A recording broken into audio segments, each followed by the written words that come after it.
সম্মানিত দিনী ভাই ও বন্ধুরা, আজকের এই ভিডিওতে আলোচনা করব স্বপ্নে মলমূত্র ত্যাগ করতে দেখলে কি হয়। সাথে যুক্ত আছি আমি মুফতি জুবায়ের বিন ইমাম। আলোচনা বুঝতে সাথেই থাকবেন। যারা এখনো চ্যানেলটি সাবস্ক্রাইব করেননি, সাবস্ক্রাইব করতে ভুলবেন না। ভেরিফাই চ্যানেলের ডিসক্রিপশন বক্সে ক্লিক করলে পেজ এবং আইডি আসবে। এটা ছাড়া আলাদা অন্য কোনো পেজ নেই, আইডি নেই, ইমো নেই, হোয়াটসঅ্যাপ নেই, টিকটক নেই। নাম ছবি দেখে বিভ্রান্ত হওয়া যাবে না। প্রত্যেক ভিডিওতে আলাদা আমি সাবধান করি, সতর্ক করি। যাই হোক, সম্মানিত দিনী ভাই ও বন্ধুরা,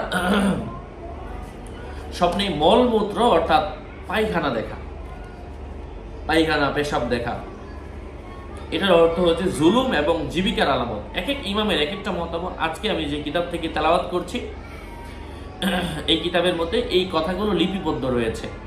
কারো মতে এটা আনন্দ ও প্রশস্ততার পূর্বাভাস। মলত্যাগ করতে দেখলে স্বপ্নদ্রষ্টার চিন্তা দূর হবে।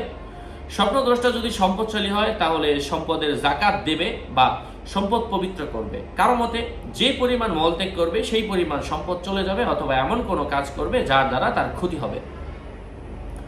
সফরের অবস্থায় অধিক মলত্যাগ করতে দেখলে সে আর সফর করতে পারবে না, সফরের পথ তার জন্য রুদ্ধ হয়ে যাবে। মল খেতে বা পেতে সংরক্ষণ করতে দেখলে লাঞ্ছনার সঙ্গে হারাম সম্পদের মর্ম বহন করে। কারো মতে তার উপর আল্লাহ তাআলার গজব পতিত হবে বা অপমানিত হবে, বা কখনো লোভের বশবর্তী হয়ে এমন কোনো কথা বলবে যার দ্বারা সে লজ্জিত হবে বা এলেম ও সৎ কাজ হতে বঞ্চিত হবে। শক্ত এবং জমাট পায়খানা দেখার অর্থ হচ্ছে নিজের শক্তির শান্তির জন্য কিছু সম্পদ ব্যয় করবে। তরল পায়খানা দেখা অধিকাংশ সময় সম্পদ ব্যয়ের সম্ভাবনা বোঝায়। নির্দিষ্ট পরিমাণ জায়গায় মলত্যাগ করতে দেখা, টয়লেট ইত্যাদি, তা হতে সে স্বেচ্ছায় কোনো নির্দিষ্ট কামনা বাসনার কাজে সম্পদ ব্যয় করবে। অপরিচিত জায়গায় মলত্যাগ করতে দেখলে স্বপ্নদ্রষ্টা স্বেচ্ছায় কোনো অজ্ঞাত স্থানে হারাম সম্পদ ব্যয় করবে, যাতে সে কোনো সওয়াব পাবে না এবং কোনো প্রশংসাও তার ভাগ্যে জুটবে না। আশা করছি বুঝতে পেরেছেন। আরও আপডেট পেতে সাথেই থাকবেন।